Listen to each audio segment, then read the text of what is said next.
Gen Z membesar bersama teknologi. Gen Alpha pula lahir dalam dunia digital. Dua-dua generasi ni sangat dekat dengan skrin, visual dan maklumat yang cepat. Inilah realiti murid yang kita hadapi dalam kelas hari ini. Maka mari kita kenal lebih dekat siapa sebenarnya Gen Z dan Gen Alpha. Kerana dengan kenal mereka ni kita dapat olah PDPC yang berkesan untuk mereka. Kajian menunjukkan bila PDP kita tu terlalu pasif, fokus murid tu boleh jatuh sehingga 60 ke 70%. Tapi kalau hubungan emosi guru dengan murid tu kuat, pencapaian boleh naik sampai 40%. Malah Islam sendiri mengajar kita supaya didik anak mengikut zaman. Maknanya bukan murid yang berubah, cara kita mengajar yang perlu selari dengan generasi hari ini. Baik, ini gambaran umum tentang Gen Z. Mereka digital native, hidup bersama teknologi sejak kecil. Fokus mereka ni pendek, mudah bosan. Jadi pembelajaran kena interaktif. Gen Z cenderung visual learner, suka belajar melalui gambar, video. Mereka juga gemar kolaborasi, bekerja dan belajar bersama kawan-kawan. Dalam masa yang sama, mereka mempunyai autonomi yang tinggi tetapi juga sensitif emosi. Ini ciri asas Gen Z yang perlu cikgu-cikgu faham sebelum melihat strategi pengajaran. Okey, pertama, Gen Z adalah digital native. Gen Z membesar bersama telefon pintar, internet dan aplikasi interaktif. Otak mereka ni dah biasa terima maklumat dengan pantas dan mereka belajar lebih baik melalui video serta visual. Jadi dalam PDP, syarahan panjang mudah buat mereka ni tak fokus. Tapi kalau aktiviti digital ringkas seperti video pendek, kuis interaktif atau simulasi sangat membantu mereka untuk memberikan tumpuan. Contohnya bila cikgu guna Kahoot ke, tunjukkan klip video 2 minit atau ada peta minda digital, sangat-sangat membantu anak-anak Gen Z. Kedua, Gen Z ni visual learner cikgu-cikgu. Gen Z ni sebenarnya lagi senang faham bila mereka nampak sesuatu. Nampak, bukan sekadar dengar je. Otak mereka cepat tangkap gambar-gambar, rajah-rajah. Biasanya diorang ingat grafik ni lebih lama daripada nota yang panjang-panjang tu. Sebab tu dalam PDP, elakkan terlalu banyak nota hitam putih penuh dengan teks-teks yang panjang.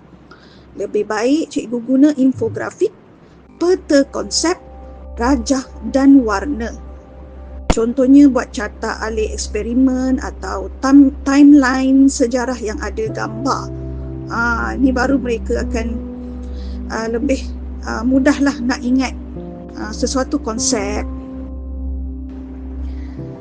Gen Z ni suka collab, dia suka kerja berkumpulan dan mereka lebih cepat faham bila belajar bersama-sama dengan kawan-kawan. Jadi bila ada perbincangan, buat projek bersama, kefahaman mereka tu lebih tinggi dan motivasi mereka nak belajar pun lebih baik. Sebab tu dalam PDP jangan terlalu lama suruh mereka buat kerja sorang-sorang.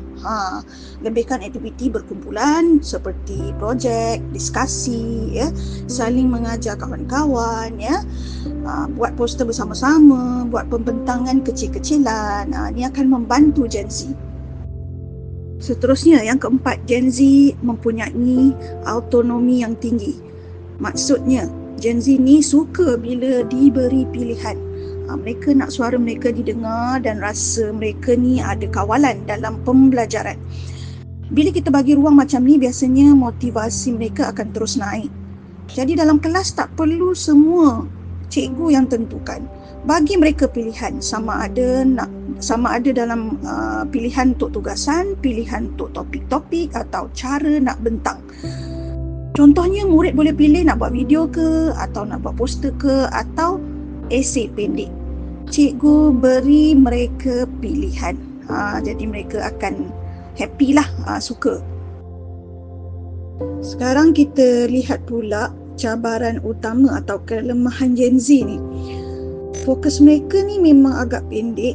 Yang pertama, short attention span. Mereka dah dah biasa sangat kan video pendek, maklumat pantas, rangsangan cepat berubah. Jadi bila aktiviti tu terlalu lama atau guna satu kaedah saja, otak mereka akan cepat macam hilang line lah. Dalam kelas kita selalu nampak dia orang ni pandang luar tingkap ke, main alat tulis atau nampak macam tak dengar arahan panjang. Sebenarnya bukan degil, otak mereka dah terlampau banyak sangat rangsangan. Jadi macam mana nak buat? Pecahkan PDP kepada segmen pendek, lebih kurang 10 ke 15 minit, dan antara 10 ke 15 minit tu mungkin cikgu boleh tukar-tukar aktiviti, sekejap cakap, lepas tu buat ke, lepas tu bincang ke. Jadi cara ni akan bantu mereka kekal fokus lebih lama.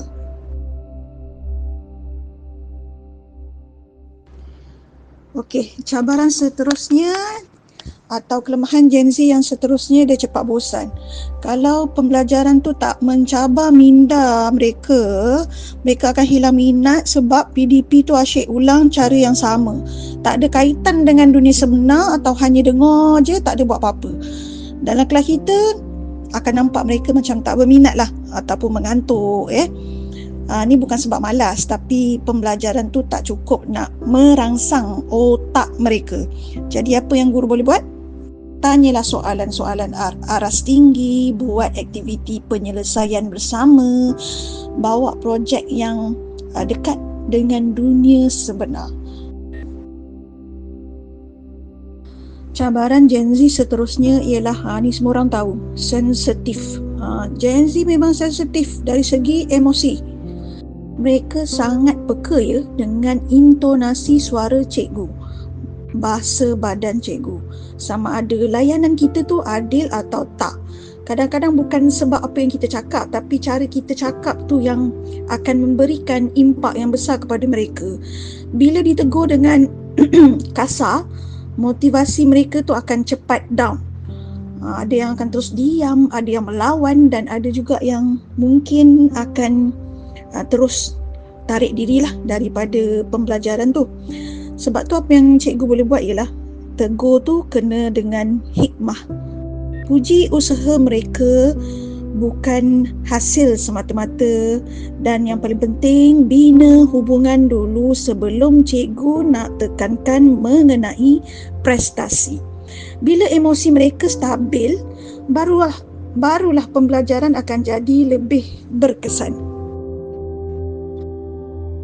Okey, tadi kita dah lihat Gen Z, sekarang kita kenal pula Gen Alpha. Gen Alpha, hands-on learner, sangat visual, cepat serap maklumat dan kreatif.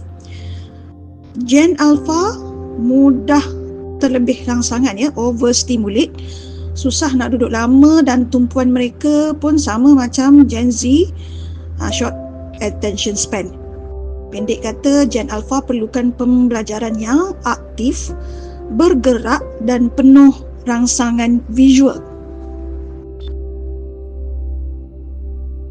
Gen Alpha ni membesar dalam dunia yang penuh dengan gambar, teknologi, aplikasi interaktif. Sebab tu, diorang suka cuba benda baru dan sangat kreatif. Idea tu datang spontan dan mereka ni jenis tak takut lah nak explore. Dalam kelas kita akan selalu nampak mereka suka melukis, membina sesuatu, cipta projek atau main peranan. Jadi cara paling sesuai nak ajar Gen Alpha ialah bagi mereka projek. Selesaikan masalah dan buat aktiviti reka bentuk. Belajar sambil mencipta. Okey, yang kedua, Gen Alpha hands-on learner. Belajar melalui buat. Sebenarnya kan diorang cepat faham bila mereka boleh sentuh, bina dan cuba sendiri. Bukan sekadar dengar penerangan je. Otak mereka ni berkembang melalui pengalaman sebenar. Dalam kelas kita nampak mereka suka eksperimen, buat aktiviti praktikal. Jadi PDP yang sesuai adalah eksperimen mudah, bina model, permainan pembelajaran, biar mereka ni belajar sambil buat. Seterusnya, Gen Alpha ni juga cepat belajar bila kita bagi dia rangsangan yang sesuai. Otak mereka ni fleksibel, sebab tu mereka boleh cepat faham, cepat buat. Bila ada kaitan antara konsep-konsep lah dalam kelas tu, kita nampak macam dia akan lagi mudah tangkap bila ada visual dan aktiviti praktikal. Jadi PDP yang sesuai adalah beri cabaran kecil berperingkat. Tanya soalan aras tinggi dan buat aktiviti penerokaan supaya minda diorang tu terus act. Okey, Gen Alpha sama macam Gen Z.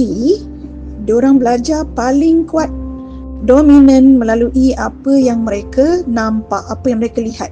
Mata memang menjadi pintu utama pembelajaran mereka. Gambar dan imej tu diproses jauh lebih cepat daripada teks. Sebab tu dalam kelas mereka cepat faham bila guna gambar, video, carta dan warna. Visual tu bukan sekadar hiasan lah, tapi memang keperluan untuk otak mereka belajar dengan baik. Jadi PDP yang sesuai kena guna infografik, kena guna peta minda, kena guna video pendek dan objek sebenar. Okey, kita tengok pula kelemahan atau cabaran Gen Alpha. Disebabkan diorang ni membesar dengan skrin bergerak ataupun permainan-permainan digital dan visual yang sangat laju, jadi otak diorang ni asyik terima rangsangan yang tinggi lah. Bila suasana kelas tu terlalu senyap atau statik, itu yang punca diorang gelisah. Susah nak fokus lama. Dari kecil dah biasa kan dengan skrin bergerak. Bila bosan, emosi pun akan mudah meletup. Ya. Ini bukan kesian jugalah pada Gen Alpha ya. Ni bukan perangai, tapi ni kesan cara otak mereka dibesarkan. Kecuali kalau dia memang membesar tanpa skrin.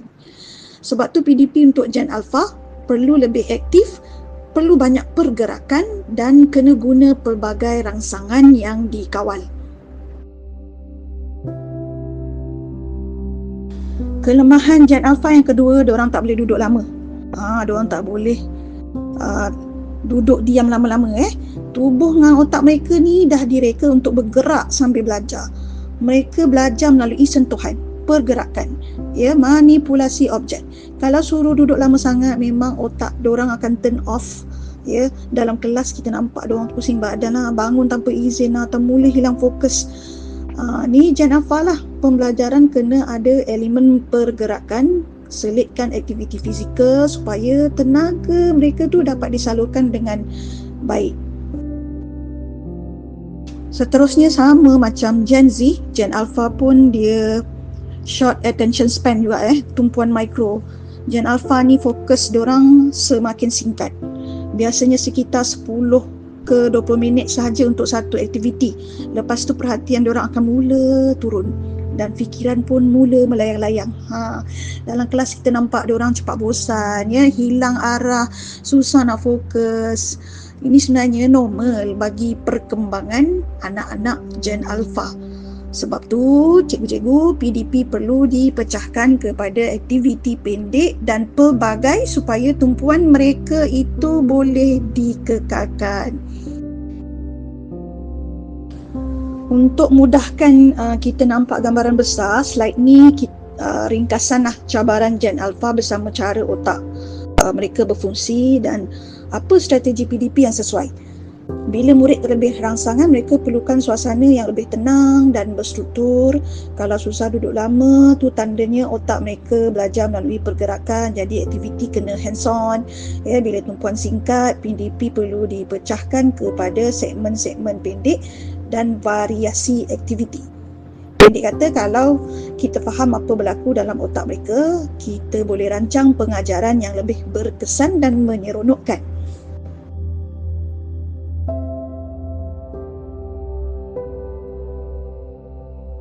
Walaupun Gen Z dan Gen Alpha ni berbeza umur, sebenarnya banyak persamaan antara mereka kerana kedua-duanya fokusnya memang pendek. Short attention span. Jadi PDP tu kena bersegmen ya.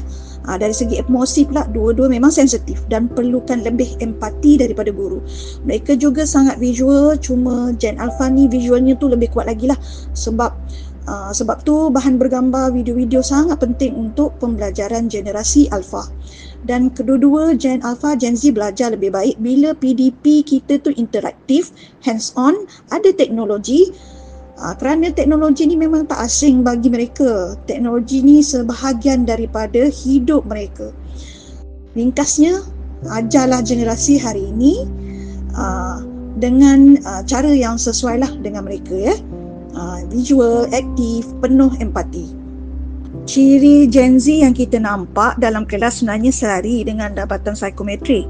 Mereka suka bekerjasama, skor sosial mereka tinggi, mereka mahu kebebasan, mereka reflektif, cepat bosan. Dengan PDP pasif, sangat peka pada isu-isu keadilan. Pendek kata, data ni sahkan satu perkara.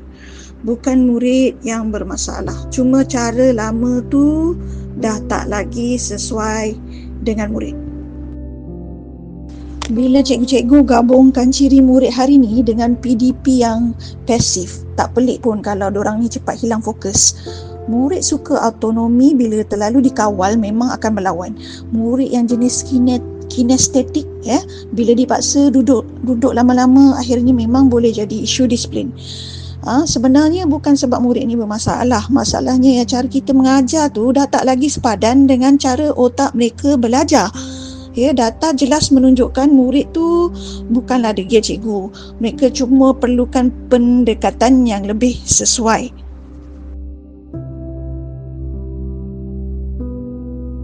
Bila PDP kita selari dengan cara generasi ini belajar, kesannya memang jelas. Murid akan jadi lebih fokus, tingkah laku mereka akan lebih positif, prestasi belajar lebih meningkat, dan paling penting hubungan guru dengan murid pun jadi lebih kuat.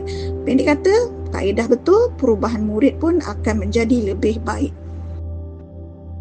Cikgu boleh rujuk data sumber rujukan di akhir slide untuk mengesahkan apa yang saya beritahu pada cikgu. Okey, rumusan kepada slide Gen Z, Gen Alpha. Cikgu-cikgu, sebenarnya murid hari ini mereka datang daripada generasi yang belajar cara berbeza daripada zaman kita dulu. Yang perlu berubah bukan potensi murid, tapi cara kita mengajar. Bila kita sesuaikan PDP dengan cara otak mereka berfungsi, kita bukan saja bantu mereka belajar lebih baik, kita juga bantu mereka jadi versi terbaik diri mereka.